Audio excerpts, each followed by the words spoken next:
안녕하세요. 누가복음 22장 같이 살펴보도록 하겠습니다. 자, 이제 예수를 잡으려는 음모와 저녁 준비 사건이 22장에 기록되어 있는데요. 자, 6월절이 다가오던 때 이제 대제사장과 서기관이 예수를 죽이려고 모의를 합니다. 그때 동조자가 나타나죠. 가룟 사람 유다에게 사탄이 들어갔다는 표현을 누가복음에서 밝히고 있습니다. 그리고 가룟 유다가 대제사장과 서기관들에게 예수를 넘겨줄 때 받은 은화는 30냥입니다.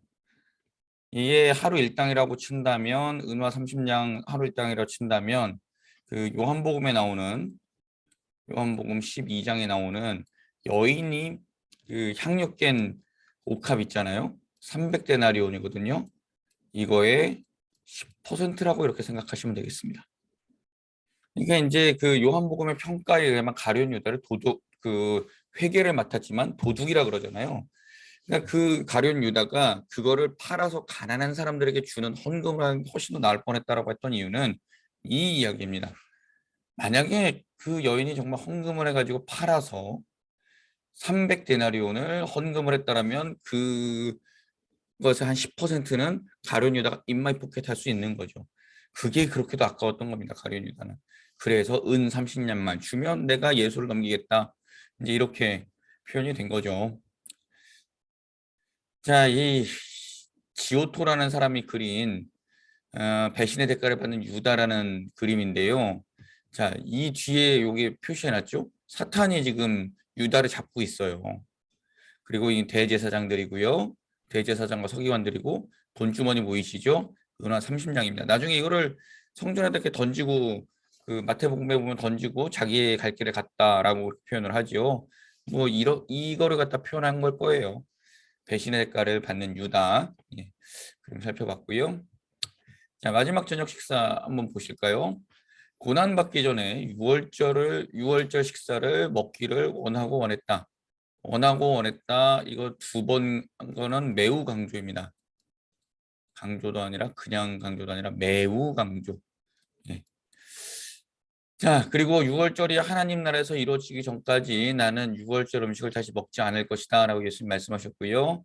떡을 가지시고 축사하시고 너희를 위하여 주는 나의 몸, 이 성찬 예식의 제정이죠. 식사 후도 잔을 가지고 내 피로 세우는 새 언약, 성찬 예식의 그 제정입니다. 자, 우리 마태복음, 마가복음 할 때도 성찬 예식 한번 살펴봤었어요. 어떤 거였었죠? 예수의 몸과 예수의 피로 상징되는 떡과 그 잔을, 포도주 잔을 우리가 먹고 마시면서 예수가 내 안에 들어와서 나와 동일화되고, 그런데 이게 내가 그 예수를 먹는 게 아니라 예수의 떡과 피가 나를 감싸는, 그래서는 나는 예수와 함께 살아가는, 그것을 기념하고 기억하는 것이 성찬입니다. 예. 저는 우리가 기도할 그 성찬을 받을 때마다 내 죄를 먼저 살피라는 것은, 예, 내 안에 예수님 들어오실 때 그 성찬으로 내가 예수님 기념할 때 내 안에 죄가 있으면 안 된다라는 것을 바울이 이야기했던 거죠. 고린도전서 11장에서. 자, 근데요, 이 제자들 참 재밌지요. 또 싸웠습니다. 뭐 가지고 싸웠다고요? 누가 크냐 논쟁. 아니, 근데 제자들도 이해가 가요. 3년 동안 예수님 섬겼고 내일이면 이제 6월절, 아싸 드디어 이제 로마 다 때려 부시고 우리가 그 자리에 앉으면 된다. 지금 그거 가지고 흥분하고 싸우고 있는 거 아니에요. 예수님께서 야, 난 죽어야 돼. 나는 그 대제사장들에게 고난받고 죽었다 3일 만에 살아날 거야. 이렇게 아무리 말씀하셔도 귀에 들어오지 않는 거죠. 왜요? 자, 이런 표현을 한번 해볼까요? 쥐덫에 옛날, 지금은 없지만 옛날에 쥐덫에 보면 이렇게 먹잇감을 놓고 쥐를 그렇게 잡는 게 있었잖아요. 저도 어렸을 때 그런 기억이 나요. 그런데 이제 그거를 갖다가 그 쥐는 어떻게 할까요? 그 먹이를 물고 거기에 그냥 잡혀 있죠. 예, 그런 거랑 똑같은 거예요. 눈앞에 있는 그 욕심, 욕망, 그것 때문에 예수의 말씀은 안 들리는 거죠. 우리도 그런 경우도 꽤 많이 있을 것 같아요. 우리의 생각과 우리의 욕심에 사로잡혀서 예수님의 말씀이 우리 귀에도 들리지 않는 그런 경우들, 제자들이 그런 경우였던 것 같아요. 예수님 뭐라고 말씀하셨냐면요. 큰 자는 젊은 자와 같다. 다스린 자는 섬기는 자와 같이 섬겨야 된다라고 했습니다. 이게 마가복음 10장에 나오는 인자가 온 목적은 섬김을 받으려 함이 아니라 도리어 섬기려고 나의 목숨을 많은 사람의 대속물로 주려 함이라. 그 말씀과 어쩌면 똑같은 거죠. 자, 이 이야기 또 왜 하셨을까요? 이거 식사 자리잖아요. 저녁 식사 자리에서 요한복음에 보면 또 뭐 나오죠? 13장에 세족 사건 나오죠. 요한복음 13장 세족 사건. 예. 그리고 나서 이제 또 아마 하셨던 말씀일 수도 있어요. 자, 섬기는 자와 앉아서 먹는 자 누가 더 큰가? 우린 다 안다. 앉아서 먹는 자가 훨씬 더 크고 높은 사람인 거 안다. 그러나 나는 섬기는 자이다. 이거 우리 잘 생각해야 됩니다. 특별히 우리 직분 맡으신 분들, 예, 섬김이 없으면 그 직분은 계급이 될 수 있습니다. 교회에서는 계급을 허락하신 것이 아니라 섬김의 직을 허락한 겁니다. 그러니까 우리 직분 맡으신 분들은 내가 어떻게 하면 여기서 잘 섬길 수 있을까를 고민하셔야지, 내가 여기서 어떤 대접을 받을까를 고민하시면 아니 되겠습니다. 자, 내 아버지께서 맡기신 것을 너희에게 맡긴다. 무엇을 맡겼을까요? 섬기는 일, 온 세상을 위하여 내 목숨을 주는 일, 그것을 맡기셨습니다. 그러니까 목숨을 바쳐서라도 다른 이들을 섬겨가고 그 다음에 구원하는 일에 주님께서는 모든 것을 다 바치셨듯이 너희도 그래야 된다라고 예수님 말씀하십니다. 자, 마지막 저녁 식사 시간에 또 베드로에게 또 참, 이 베드로 참 힘들 거예요. 이거 사복음서에 다 나와요. 사복음서에 다 안 기록된 말도 많은데요. 베드로가 배반하고 이런 거는 사복음서에 빠지지 않고 나와요. 참. 그냥 많은 권한, 어떻게 수제자잖아요. 많은 권한이 주어지면 책임도 많이 지는 게 맞는 것 같아요. 사탄이 밀가루 부르듯 요구한다. 이게 밀 까부른다라는 게 어쨌든 간에 밀 타작하고 그러는 거겠죠. 제가 동사를 안 적어서 잘 모르겠습니다. 나중에 한번 이거 저희 주석 보고 해석해서 알려드릴게요. 어쨌든 사탄이 너를 요구한다. 나한테 넘겨라.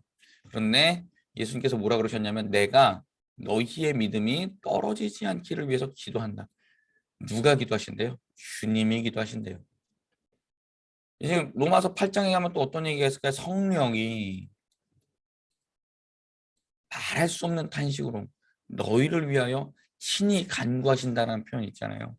그리고 예수님도 우리를 위해서 기도하시고 성령님도 우리를 위해서 기도하셔요. 유혹에 떨어지지 않기를. 그러니까 여러분, 우리가 자꾸 약해지고 그럴 때마다 성령님께서 지금도 나를 위해서 기도하셔. 예수님께서 지금도 나를 위해서 기도하고 계셔. 그거를 우리가 기억할 수 있으면 좋겠습니다.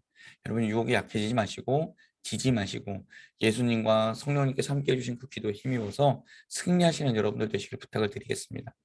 너는 돌이킨 후에, 이거 잘못했다라는 표현이잖아요.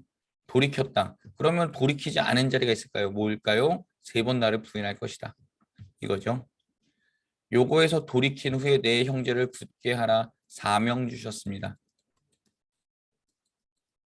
말씀 위에 굳게 세워라. 예. 주의 뜻대로 굳게 살아가도록 해라. 그런 말씀이지요. 베드로가 뭐라 그래요? 죽는 자리까지 따라가겠습니다. 따라갔죠. 잘 따라갔어요. 대제사장의 뜰까지 잘 따라갔죠. 그런데 그 재판정에서 나는 그를 모르오라고 소리쳤죠. 잘 따라갔으나 끝내는, 마지막에 실패했지만 그래도 어쨌든 회개하고 주님의 사랑으로 다시 한번 요한복음 21장에 나오는 내가 나를 사랑하느냐 그 음성으로 회복하고 주의 교회를 굳게 세웠던 것이 베드로입니다. 죽는 자리까지 따라가겠습니다. 주여, 제가 몇 번이나 말했는데 주여 그럴 리 없습니다. 통촉하여 주옵소서. 왜 그랬을까요? 내일이면 왕좌에 앉으시는 분이 야, 너 나 배신할 거야 그러면은 여러분 뭐라 그러시겠어요? 내일이면은 그 왕좌에 앉으셔서 이제 많은 신하들을 임명하셔야 되는데 그 영의정에 앉아야 되는 내가 배신할 거라 그러면 그 어떤 생각이 들겠어요? 아이, 그럴 리 없습니다. 주여. 이 표현이에요. 이 표현은. 예수님 그러나 냉정히 말씀하시죠. 너 다 굴기 전에 3번 나 부인할 거야. 그대로 이루어집니다. 자, 예수님을 파는 그 유다인데요. 이것도 아까 그림을 그렸던 지오토라는 사람이 그린 그림인데요. 이게 왜 어디 갔지? 자, 유다가 입맞춤했지요. 참 가증스럽습니다. 그 다음에 대제사장의 종의 귀를 치는 베드로. 예, 요거 참 상세하게 잘 표현했어요. 이 사람을 말고라고 하죠. 요한복음에 뭐 이름이 나오는데요. 그 검과 몽둥이와 횃불을 들고 나를 잡으러 왔느냐? 나는 항상 그 성전에서 가르치고 있었는데 너희가 이럴 수가 있느냐? 이제 이렇게 하고 가룟 유다가 입맞춤하니까 잡아라라고 이 손가락질하고 있지요. 보당신이소. 감람산에서 기도하셨습니다. 습관을 따라 기도하셨대요. 그러니까 예루살렘에 오시면 항상 습관을 따라 감람산에 가서 기도하셨어요. 그러니까 제자들이 다 알고 있지요. 유다도 예수가 어디로 갈지 알고 있었습니다. 그러니까 유다도 감람산에 있는 겟세마네 동산으로 예수님을 잡으러 온 거죠. 제자들에게 뭐라고 부탁하셨을까요? 여기는 유혹에 빠지지 않게 기도하라 그러셨는데 그 마가복음 마태복음 내 마음이 괴로워 죽을 지경이다. 깨어서 기도해라. 그렇게 말씀하셨습니다. 3번이나 그러셨죠. 한 번 1시간씩 2번 왔는데 자고 있어서 좀 기도 좀 해라. 그리고 3번째 기도하러 갔다 오셨을 때 이제 자라. 괜찮다. 네, 그런 말씀하셨습니다. 근데 뭐 그 제가 마가복음 할 때도 말씀드렸잖아요. 저녁 맛있게 먹었죠. 그 양고기랑 다 먹었죠. 와인 마셨죠. 포도주가 와인이잖아요. 와인 마셨죠. 그리고 좀 걸어 등산했죠. 돌릴 수밖에 없어요. 제자들을 위한 변명이었습니다. 저희들을 위한 변명이긴 합니다. 주님, 저 약합니다. 이렇게. 자, 기도하셨어요. 아버지의 뜻이거든 잔을 옮겨주십시오라고 기도했습니다. 그러나 마지막에 기도는 어떻게 했을까요? 내 뜻이 아니라 아버지 뜻대로 하시옵소서. 순종하셨습니다. 이 순종 때문에 모든 사람이 구원을 받는 구원의 길에 이르는 그런 놀라운 역사가 일어났지요. 천사가 나타나 힘을 더했습니다. 그리고 땀이 떨어지는 핏방울처럼 그 땅에 떨어졌다라고 합니다. 얼마나 땀이 핏방울처럼 이렇게 떨어졌으면 그렇게 표현했을까요? 누가는 그 당시에 의사였다라고 많은 역사학자들이 이야기하는데요. 의사는 어쨌든 훈련받은 사람이고 그런 것들에 대해서 굉장히 상세하게 기록할 수 있는 그런 능력을 가진 사람이죠. 그러니까 그가 이렇게 보고 들은 것에 대해서 상세하게 기록할 수 있었던 것은 어쨌든 간에 이런 표현할 수 있었던 그가 직업적 의식이 있었다라는 것도 우리는 생각해 볼 수 있습니다. 자, 좀 전에 그림 봤죠? 유다가 앞장서 나타나서 예수님께 입맞추었고요. 그때 한 사람이 대제사장의 종의 귀를 쳤다 그러는데 베드로라 그러고요. 그 다음에 말고라고 합니다. 근데 예수님이 또 뭐라 그러시냐면 칼 집어넣어라. 내 나라는 여기에 속한 것이 아니다. 내가 지금이라도 기도하면 12영 되는 천사들이 올 수 있는 걸 너희가 모르냐 그러는데 12영을 지금 성경에서 12군단이라고 했어요. 군단. 12는 완전수거든요. 굉장히 많은 수의 천사들이 여기에 와서 이 사람들 다 엎을 걸 너희는 모르냐. 근데 난 그렇게 안 할 거다. 왜냐하면 하나님의 뜻이 내가 십자가에서 죽는 것이기 때문이다. 예수님은 하나님의 뜻을 정확하게 알고 계셨지요. 자, 넘어가겠습니다.